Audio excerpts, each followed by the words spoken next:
Cumprimentamos a todos com a paz de nosso Senhor e Salvador Jesus Cristo. Estamos iniciando mais um EBD na TV.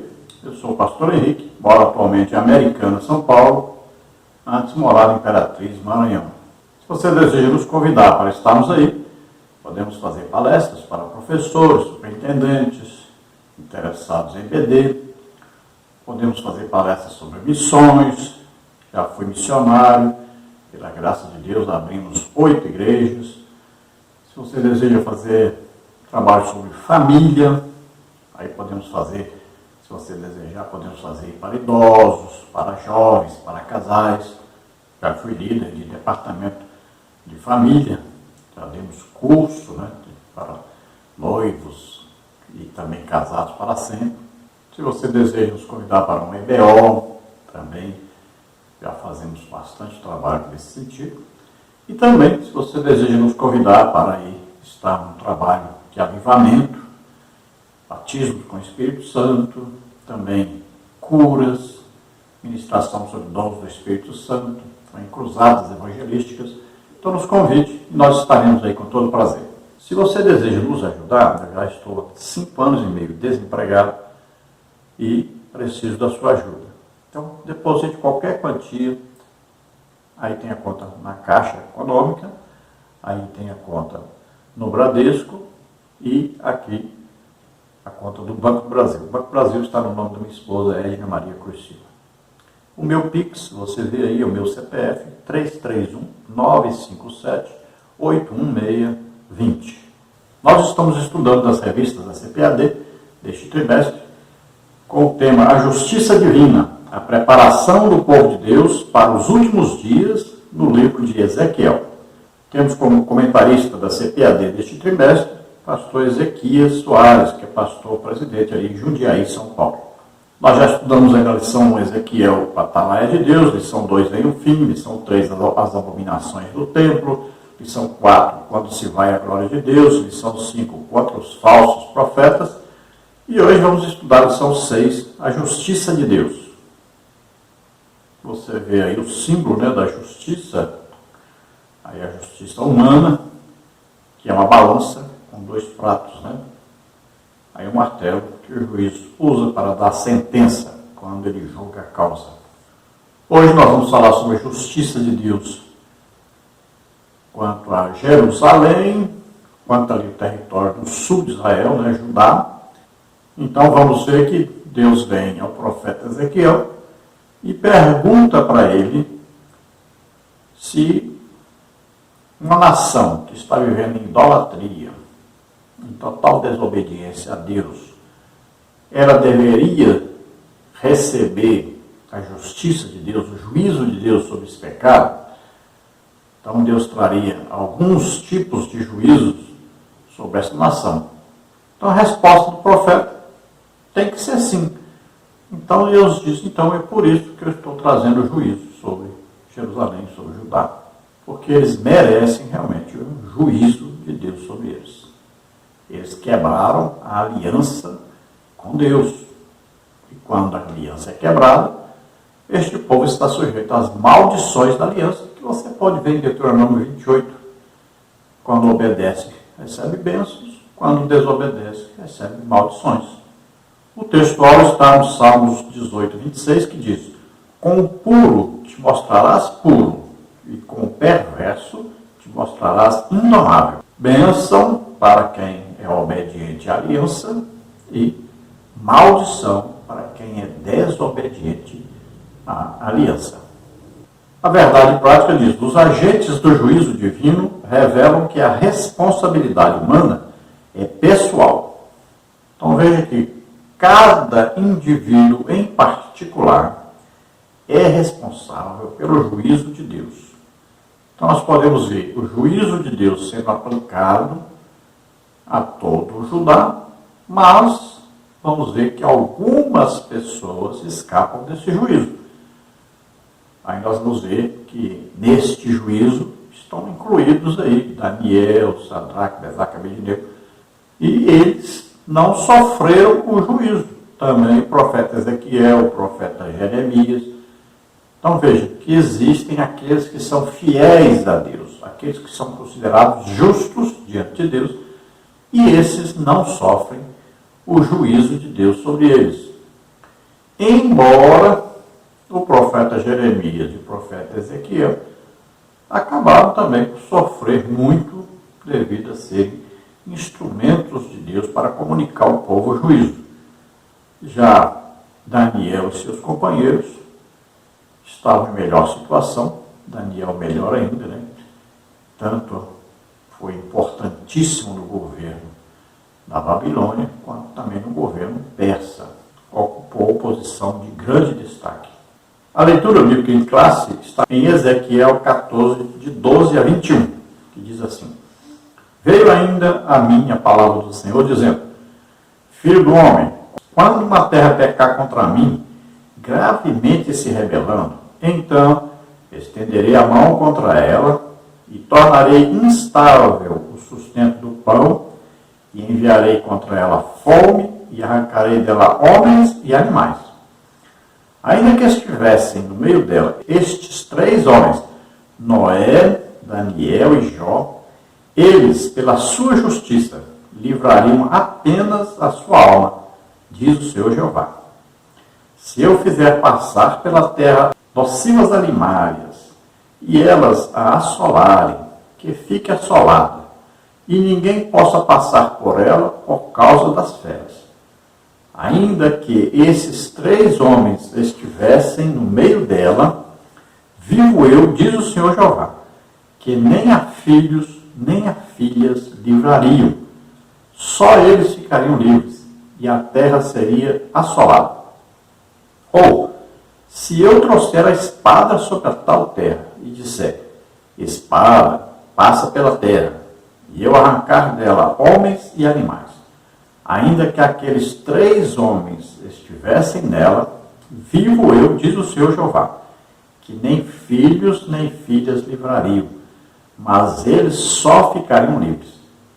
Ou se eu enviar a peste sobre a tal terra, e derramar o meu furor sobre ela com sangue, para arrancar dela homens e animais, ainda que Noé, Daniel e Jó estivessem no meio dela, vivo eu, diz o Senhor Jeová, que nem filho nem filha eles livrariam, mas só livrariam a sua própria alma pela sua justiça.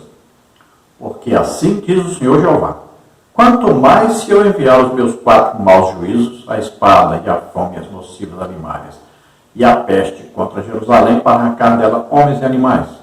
Então esta é a leitura básica para a nossa lição. Vamos estudar os tópicos e os subtópicos seguintes. No tópico 1, sobre a identificação do juízo divino. Subtópico 1, o discurso profético. Subtópico 2, a primeira parte do oráculo.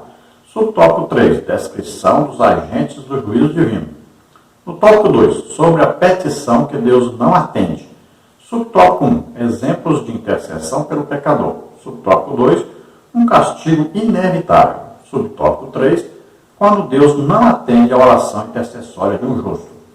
No tópico 3, sobre a intercessão de Noé, Daniel e Jó. Subtópico 1, por que o povo rejeitou os profetas? Subtópico 2, Noé, Daniel e Jó. Subtópico 3, o profeta Daniel. Então vamos passar todos esses tópicos aí, procurar entendermos bastante a respeito da lição. Vamos à introdução, que diz assim: é importante compreender a estrutura do discurso de Ezequiel 14, 12 a 21. Estaria o profeta partindo do genérico para o específico? Ou seja, de uma terra qualquer para depois se dirigir à casa de Israel? É o que parece. A primeira parte dessa palavra profética é genérica e a segunda é específica, dirigida a Jerusalém. A presente lição tem por objetivo mostrar e explicar a retribuição divina ao pecado de uma nação. Então veja, Deus, não é o profeta que falou isso, né? Foi Deus.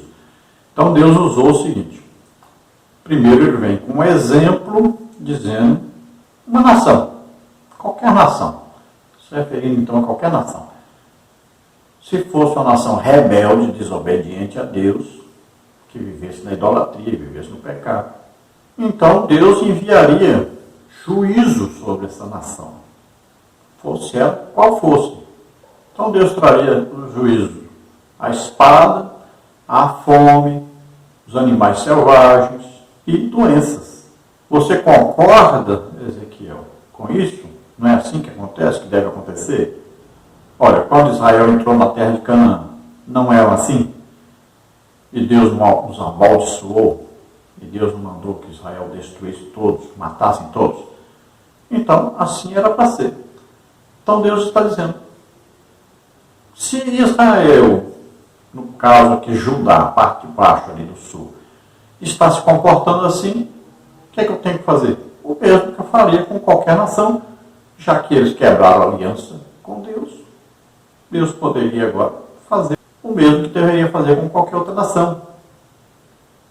Então Deus está dizendo, eu tenho razão de trazer juízo sobre Judá. No tópico 1, sobre a identificação do juízo divino. Uma leitura atenta dos profetas do Antigo Testamento nos ajuda a compreender as ações de Deus concernentes à retribuição ao pecado. Então, existe retribuição ao pecado, ou seja, existe um castigo, existe uma maldição, existe, então, uma repreensão de Deus sobre o pecado. É um justo juízo sobre o pecado. Não existe pecado que não receba juízo. No nosso caso, o que aconteceu? Jesus tomou sobre ele o juízo que era sobre nós. Veja bem. Então ele levou nossas doenças, enfermidades, pecados, maldições. Olha aí, tudo que nos era contrário, tudo que nos condenava, ele pegou a nossa condenação e levou sobre ele. Veja bem, por isso que a justiça de Deus foi satisfeita em Jesus Cristo. O que era para nós, Jesus levou sobre ele. Mas o pecado não ficou impune. O juízo veio sobre o pecado.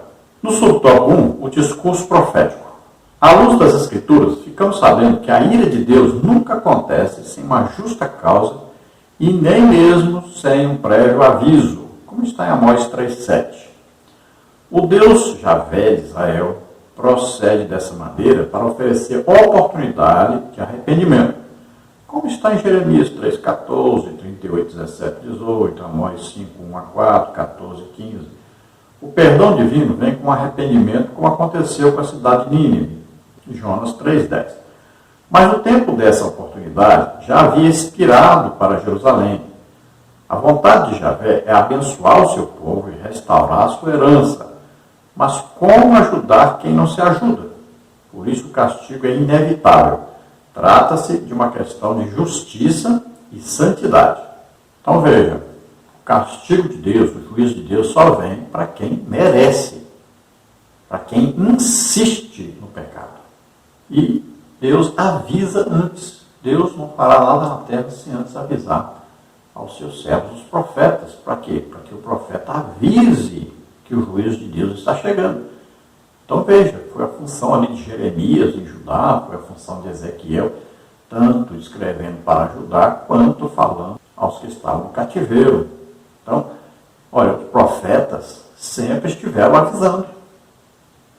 Então, não quer dizer que nós estávamos inocentes, enganados, fazíamos sem saber que estava errado. Não, eles foram avisados. Os profetas levantavam-se de madrugada todo dia e saíam todos os dias proclamando o juízo de Deus, avisando o que ia acontecer com eles. Mas eles não se emendavam, continuavam no pecado, e principalmente na idolatria, ou seja, substituindo Deus por deuses da terra de Canaã e de outras terras vizinhas. Então veja, quando Deus manda Jonas a Nínive e o povo está tudo jejuar, até os animais, todos se arrependem, veja só, isso serve para o maior juízo ainda sobre Israel todo. Porque Deus agora pode dizer assim, até os ímpios, que nem judeus são, nem descendentes de Abraão são, se arrependeram com a mensagem de um profeta. Imagine vocês, quantos profetas estiveram no meio de vocês e avisaram do juízo sobre a idolatria, sobre o pecado que vocês estão cometendo. E vocês não se arrependeram, não se consertaram. Veja que Deus agora tem mais razão ainda. Então Deus foi enviando profetas, foi enviando até que acabou. Deus disse agora, acabou.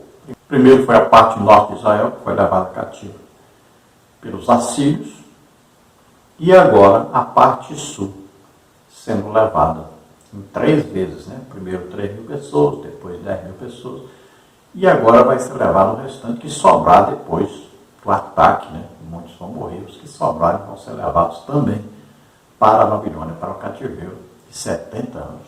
No subtópico 2, a primeira parte do oráculo, como está no versículo 13. A expressão, quando uma terra pecar contra mim, pode se aplicar a qualquer povo, em qualquer lugar e época. Existem inúmeras formas de Deus castigar um desobediente, quanto mais que se recusa a ouvir sua palavra. Ele torna instável o sustento do pão. Versículo 13, 4:16, 5:16. Como isso é feito? A palavra profética esclarece uma carestia, fome e extermínio de seus moradores e até dos animais. Mateus 24:7, Apocalipse 6:8. Trata-se de uma grande crise econômica nacional que chamamos de recessão financeira. Então, um dos juízos de Deus é essa falta de alimentação. Vamos ver um exemplo bem pertinho aqui de nós que está acontecendo neste momento. A Venezuela. Eles tinham tudo para estarem bem. Há 10 anos atrás era um país em progresso muito grande, tinha muito petróleo, uma riqueza. E agora? Agora estão comendo os gatos, os cachorros, estão pegando comida no lixo. Né? Venezuela, aí Argentina, né?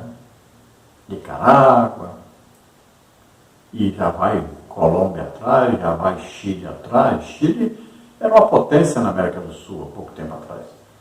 Então, olha só, de repente, por quê? Porque na hora de votarem, escolheram errado. Só por isso. Tomaram a decisão errada. Ao invés de se basearem na Bíblia para escolherem seus líderes, o que quer dizer isso? Quando se fala assim, alguém é conservador, é de direita, quer dizer o quê?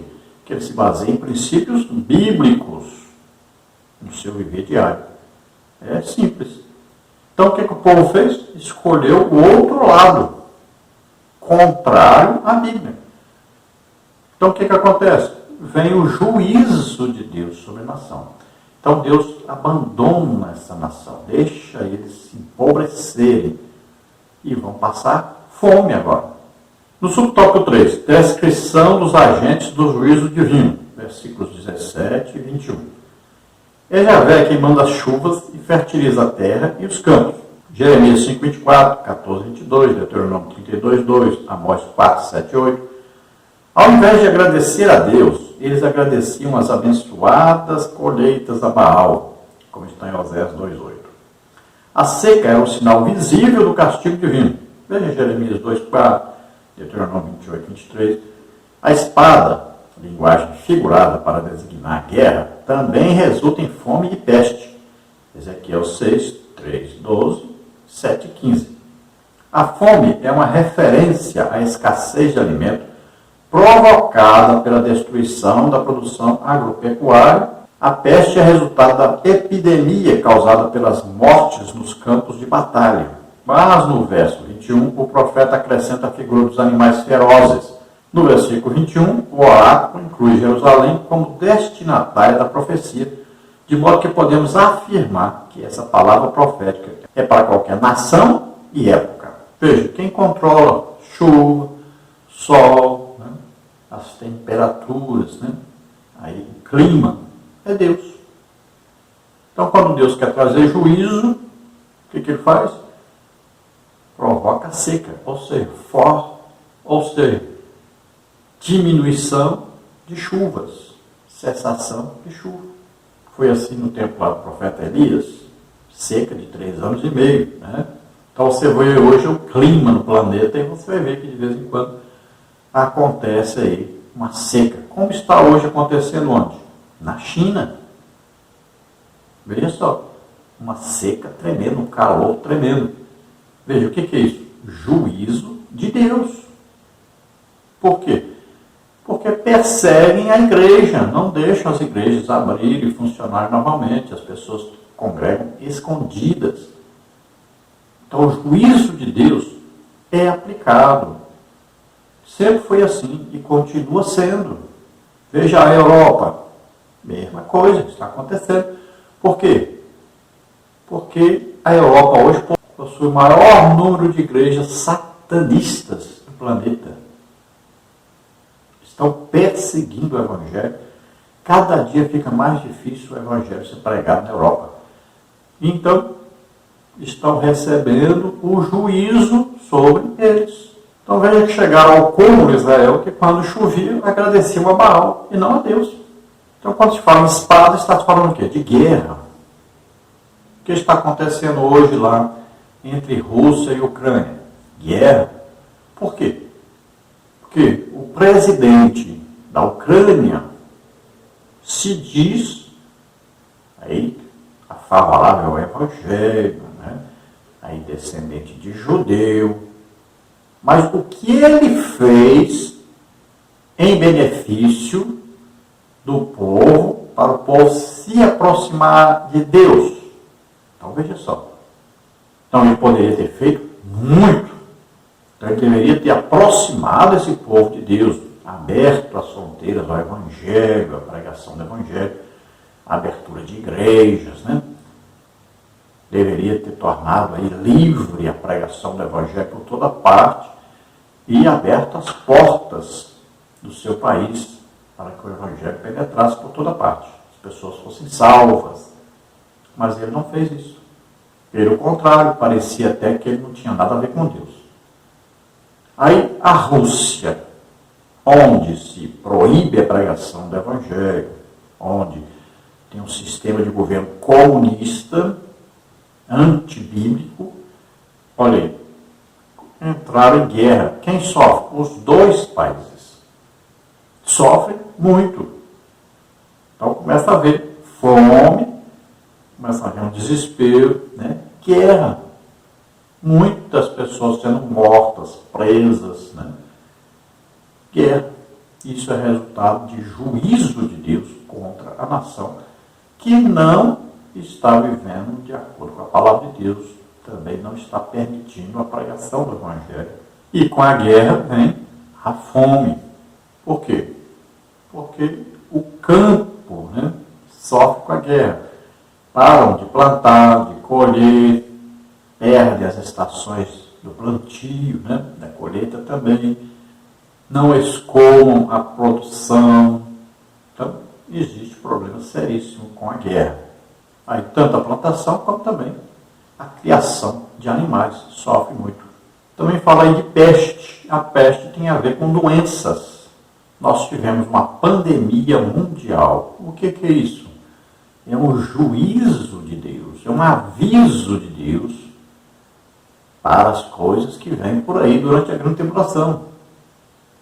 Então, o mundo inteiro deveria ter prestado bem atenção, visto o juízo de Deus, reconhecido que era o juízo de Deus, se arrependido, deixado a idolatria, aberto a porta à pregação do Evangelho, e agora todos estariam muito bem, crescendo, desenvolvendo, sendo abençoados. Não é isso que aconteceu no Brasil? Olha, houve uma abertura maior ao Evangelho, houve uma proteção à pregação do Evangelho, incentivo à pregação do Evangelho. O que Deus faz? Abençoa o país. Olha, um país que antes era contrário a Israel, agora é favorável. E Deus abençoa aqueles que abençoam Israel. Olha, as leis antibíblicas foram colocadas para baixo, foram destruídas e cada dia mais vão sendo destruídas. E aí, a valorização da família, a valorização da vida, da liberdade, tudo isso Deus abençoa. Então aí se fala também dos animais ferozes, né? E isso pode acontecer por causa de quê? Por causa do abandono das terras cultiváveis. Então se tornam o quê? Matas fechadas, onde os animais procriam mais e daqui a pouco eles começam a invadir as cidades e atacar as pessoas. Nós temos visto animais ferozes, por exemplo, nos Estados Unidos, invadirem cidades. Isso está acontecendo. Então nós vemos que Deus fala sobre nações primeiro e depois diz que Jerusalém, que Judá está merecendo exatamente esse castigo, esses juízos derramados sobre aquela parte sul de Israel, chamada Judá. Não se esqueça de dar um like, não se esqueça de divulgar, passar esse link para outros, se inscreva aí no nosso canal. Se você deseja receber os slides que nós colocamos aqui, então entre em contato comigo, o teu telefone está aí, 99951520454. Vamos ver o tópico 2, sobre a petição que Deus não atende. Nós encontramos em Jeremias e Ezequiel duas situações hipotéticas de orações intercessórias de justos que Deus não atende. O exemplo de Moisés e Samuel, o de Noé, Daniel e Jó. Então nós vamos encontrar aí orações intercessórias que Deus não atende. Por quê? Porque já chegou o limite. Deus deu o limite, eu tolero até aqui, daqui para frente eu não tolero. E quando Deus decide, acabou.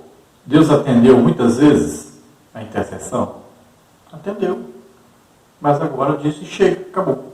Nós vamos ver exemplo de Deus atendendo a Moisés, Samuel. Vamos ver aí os intercessores, Vamos ver aí quem Deus chama de justo, dá testemunho de serem justos, Aí Noé, Daniel e Jó.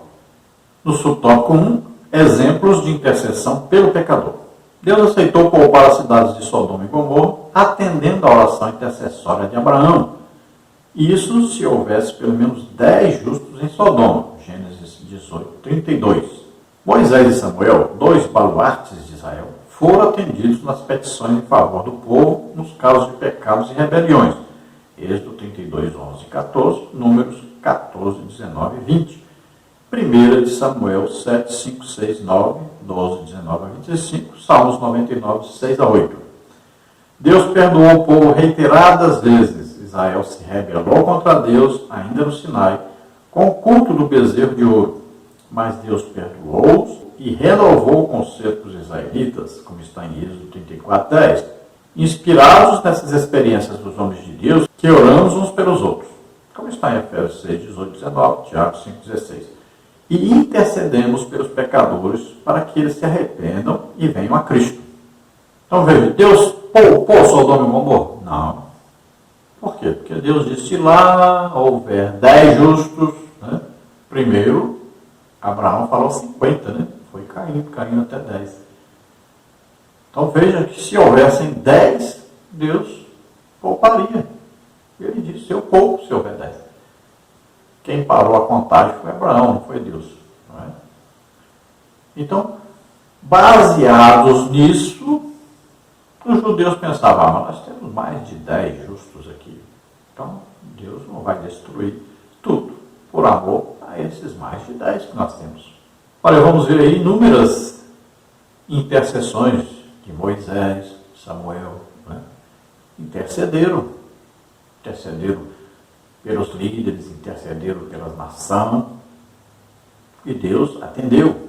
Agora as pessoas se esquecem de que Deus disse, eu visitarei neles o seu pecado. E Deus diz bem claro, terei misericórdia de quem eu quiser ter misericórdia. E Deus disse, aquele que pecar contra mim, eu riscarei do meu livro. Valeu a intercessão para os justos. Veja, só Josué e Caleb entraram na terra prometida. Todos aqueles rebeldes morreram pelo caminho. Então Deus aplica o juízo sobre o pecado, seja em quem for. Veja, Deus atendeu a oração de Samuel em favor de Saul. Só que depois Deus disse, agora chega. Não me fale mais sobre isso. Cansou. Pronto. Decidido o juízo. Vai ungir outro lugar de Saul. Agora, no Novo Testamento, nós temos Jesus que levou sobre ele o juízo de Deus. Nós temos que sempre está intercedendo, né, pelas autoridades, né, intercedendo por todos os santos.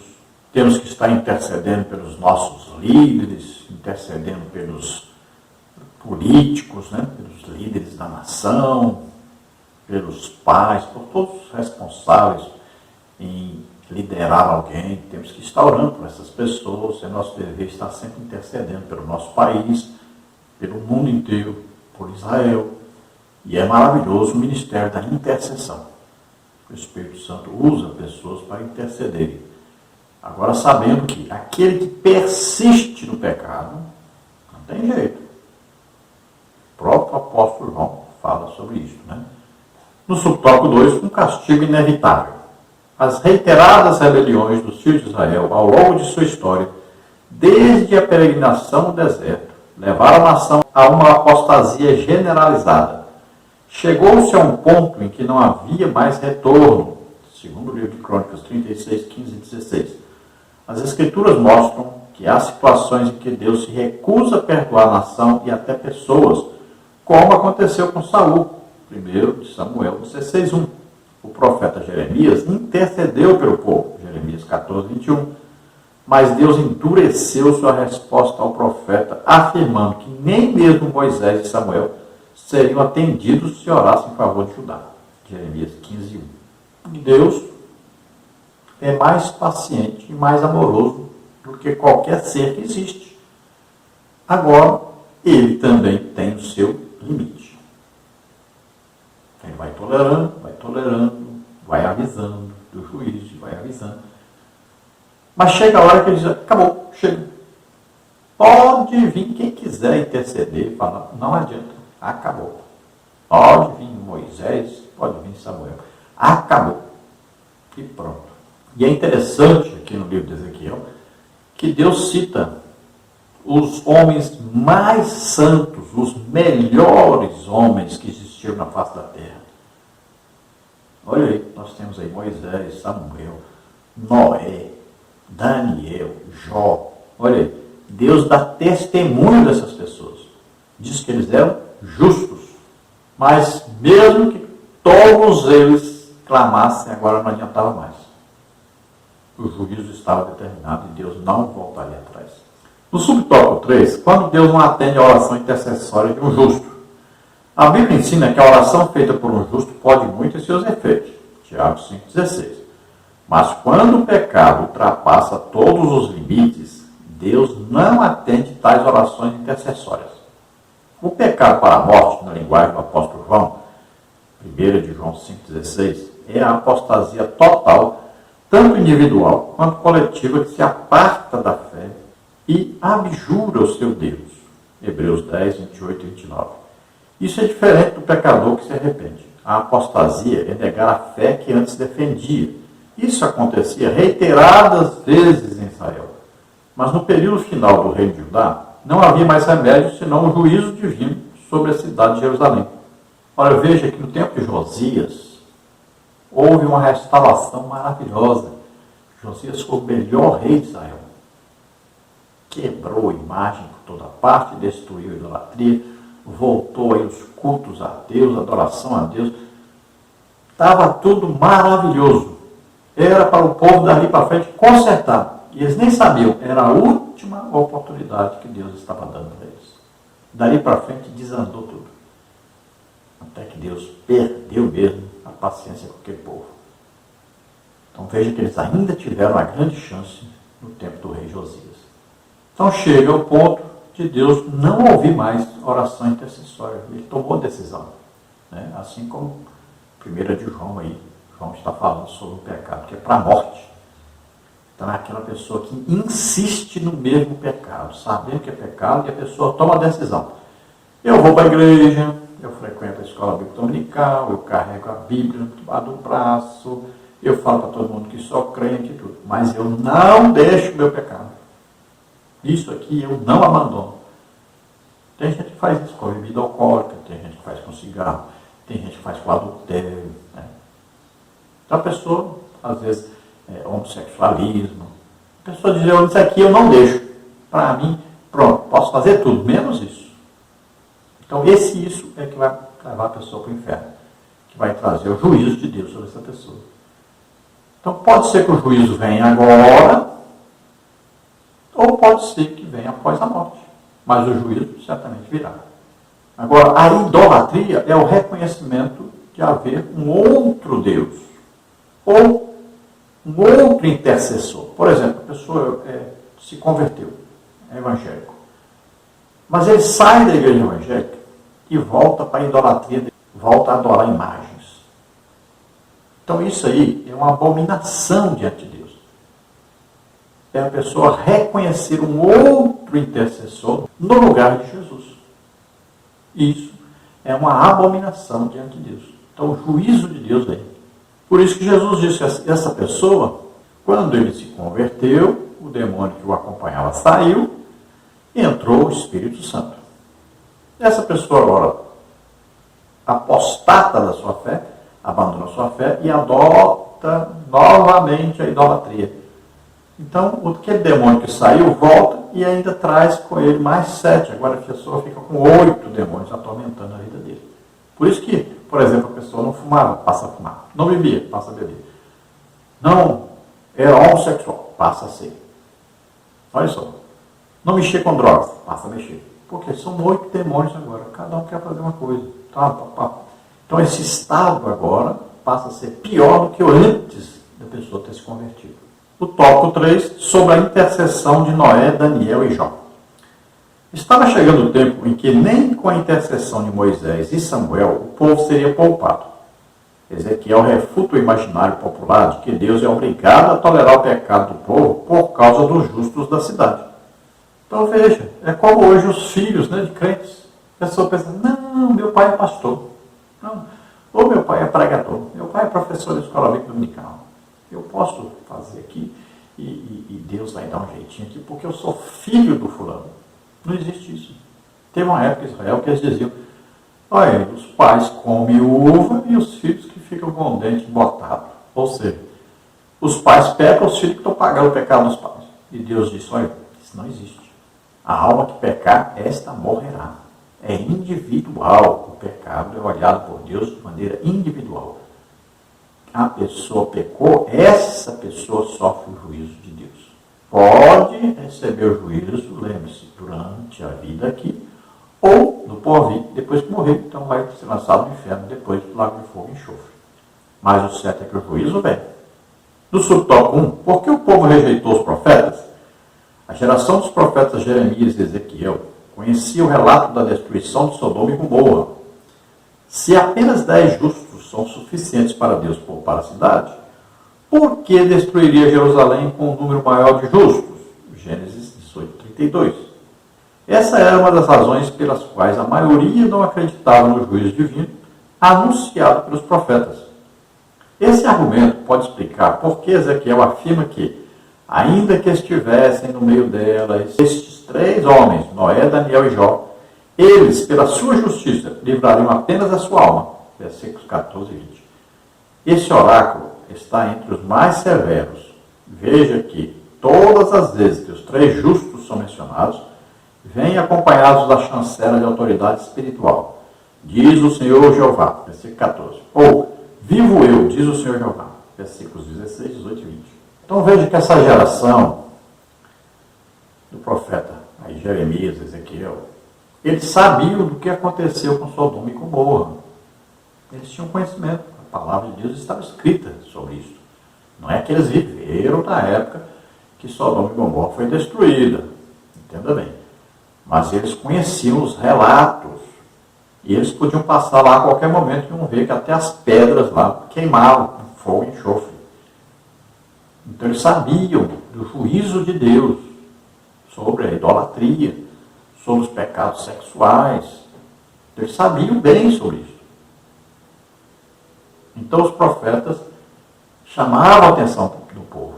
Gente, olha para Sodoma e Gomorra. Gente, olha, cuidado que vocês estão vivendo em pecado, vocês estão vivendo em idolatria e todo tipo de pecado sexual. Cuidado, vocês vão acabar levando o juízo de Deus. Deus está avisando, vai trazer o juízo.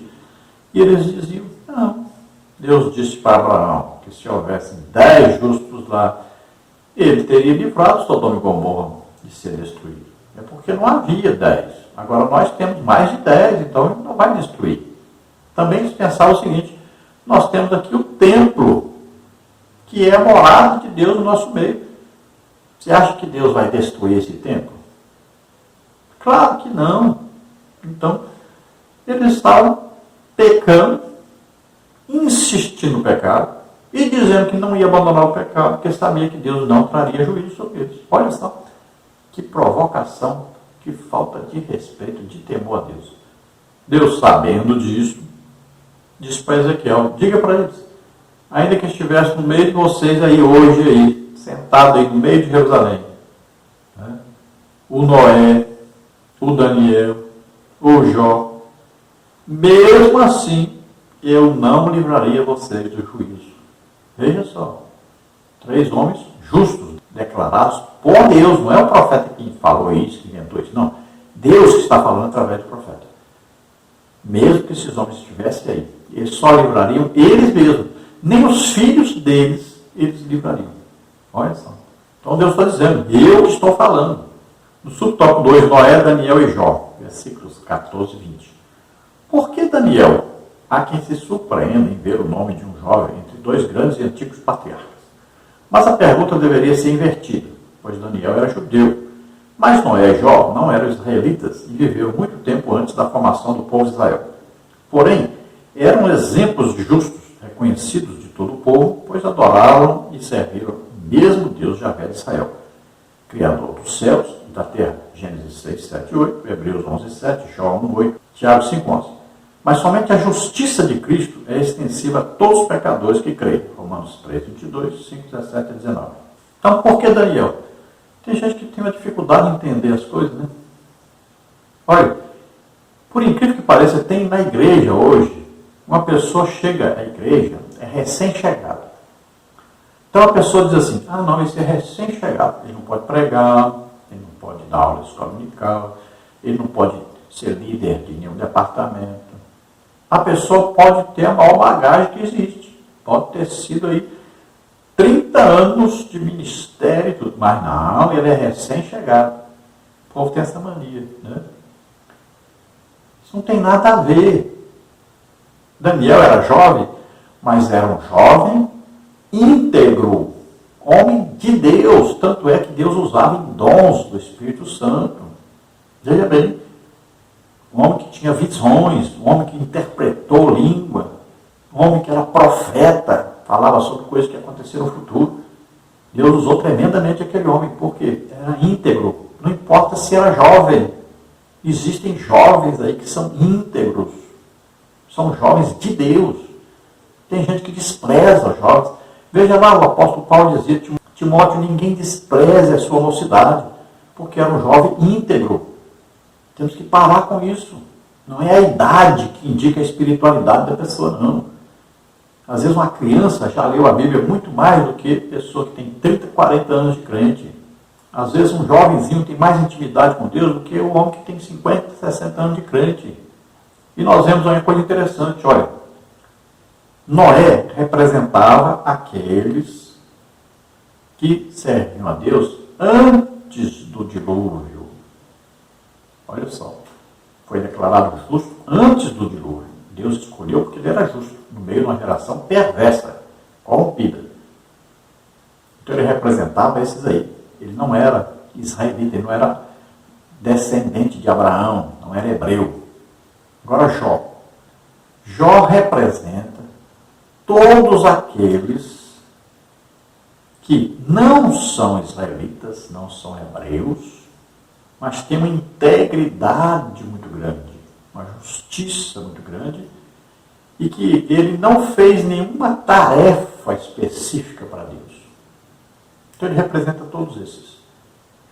Agora, Daniel representa aqueles que são, após a lei ser promulgada, representa aqueles que pertenceram ao período da monarquia em Israel, são judeus, mas têm uma integridade muito grande, uma fidelidade a Deus muito grande. Agora veja, todos aqueles que se convertem a Jesus Cristo, então recebem o quê? A justificação pela fé que tiveram ao ouvir a pregação do Evangelho, receberam a promessa do Espírito Santo, foram declarados santos, foram declarados justos por causa de Jesus. Jesus levou as nossas maldições, os nossos pecados, levou sobre eles doença, enfermidade, tudo que nos era contrário, Jesus levou sobre ele. Então, o castigo que era para nós, Jesus levou sobre ele. Então, nós somos justificados por causa de Jesus. Isso abrange a todos que se convertem. Subtópico 3, o profeta Daniel. Nos últimos tempos, tem surgido questionamentos sobre a identidade do Daniel apresentado nesse tipo de justos. São dois os argumentos para explicar não ser o profeta Daniel da Bíblia. Primeiro, a grafia do nome, que Ezequiel emprega este nome aí, Dan. Não é como Daniel, usado no livro de Daniel. E segundo, o fato de ser muito jovem para ser contado entre dois patriarcas antigos. Mas muitos expositores do Antigo Testamento consideram tais argumentos insuficientes, pois não deve dar importância demais à ortografia, pois só letrações variantes nunca foram novidades na antiguidade bíblica.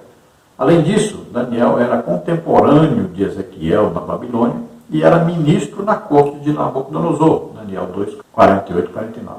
A reputação de Daniel pela sua fé e sabedoria se espalhou rapidamente entre os exilados de Babilônia, Ezequiel 28, 3.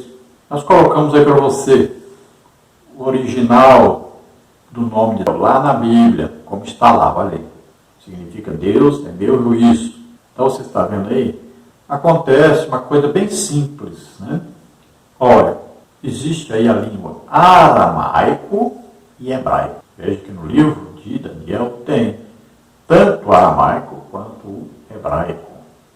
Então existe diferença na escrita do nome de Daniel. É evidente isso.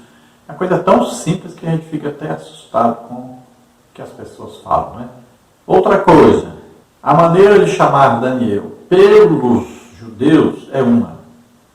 A pronúncia do nome de Daniel, falada pelos babilônicos e pelos persas, é outra. Agora, não tem nada a ver a idade de Daniel. Não importa se ele era jovem ou não. Importa a sua integridade, o testemunho de Deus a respeito dele. Não importa a idade dele. Quem conhece o coração é Deus, não são os homens.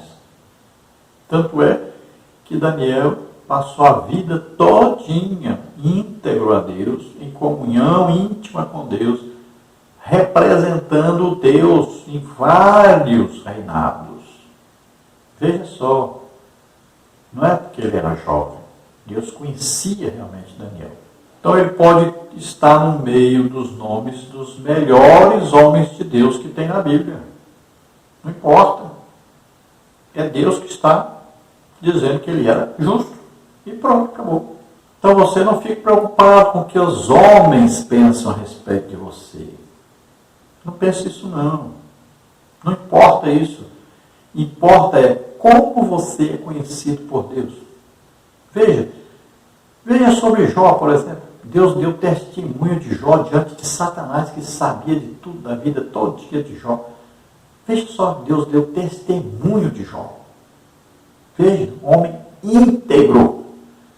Olha só. Então importa é como nós somos conhecidos lá no céu.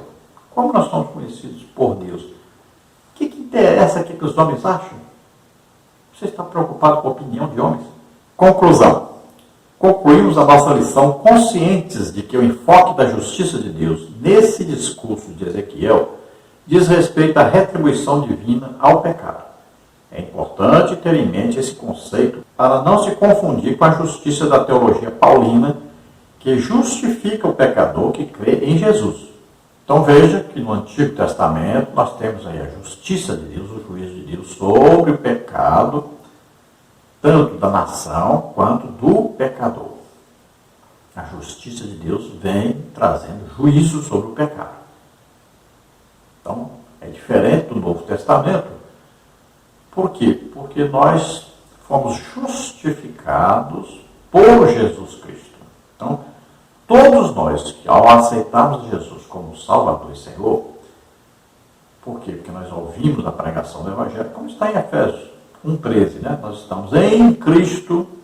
Quando? Depois que nós ouvimos a pregação da palavra de Deus, o Evangelho da nossa salvação. Tendo crido nisso, nós ouvimos, acreditamos, tivemos fé nisso, então nós recebemos o Espírito Santo, nós somos salvos, somos justificados por causa do sacrifício que Jesus fez em nosso lugar. É assim que Deus programou tudo. A partir de agora, eu quero um homem que nunca pecou. Olha só, o plano de Deus é esse.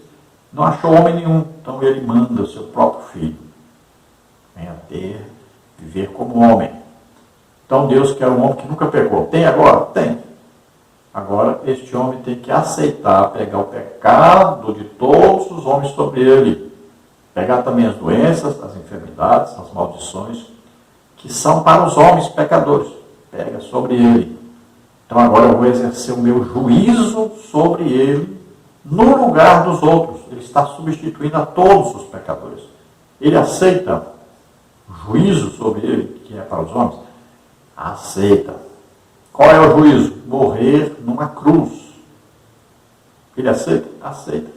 Então Jesus morre em nosso lugar na cruz. Então ele vai para onde? Para o lugar que nós tínhamos que ir, para o inferno. Chegando lá, o que acontece? Ele é justificado em espírito. Por quê? Ele nunca pecou, mas está ali no lugar dos pecadores. Então ele é justificado, declarado justo, ele ressuscita dentre os mortos. Veja só, esse é o plano de Deus. É tão simples, né? Uma coisa tão maravilhosa. Basta qualquer pessoa acreditar nessa palavra, ele recebe o Espírito Santo, se torna filho de Deus, está salvo, está justificado, é considerado santo. Coisa de Deus é maravilhosa. Vamos orar agora. Se você, ouvindo essa palavra, deseja agora aceitar a Jesus Cristo como único Senhor e Salvador da sua vida, faça agora. Acredite que Ele veio, morreu em nosso lugar, ressuscitou. E você é salvo agora. Se você está doente ou está enfermo, vamos orar por você agora. Pai querido, em nome de Jesus, te apresentamos essas vidas que se chegam a Ti, arrependidos pelos seus pecados, crendo em Jesus Cristo como único Salvador e Senhor, crendo no Evangelho, nessa notícia de salvação, de justificação através de Jesus Cristo. De grande lugar força que o deve cantar. Senhor maravilhoso, abençoa essas vidas. Toma em tuas mãos, guarda, protege e livra de todo mal. Conduz em vitória. Em nome de Jesus, aqueles que estão doentes, estão enfermos, sejam curados agora. Em nome de Jesus. Solta, em nome de Jesus. Toda doença, toda enfermidade, saia agora, em nome de Jesus. Amém? Glória a Deus. A paz do Senhor a todos os irmãos. Esperamos ter ajudado os irmãos.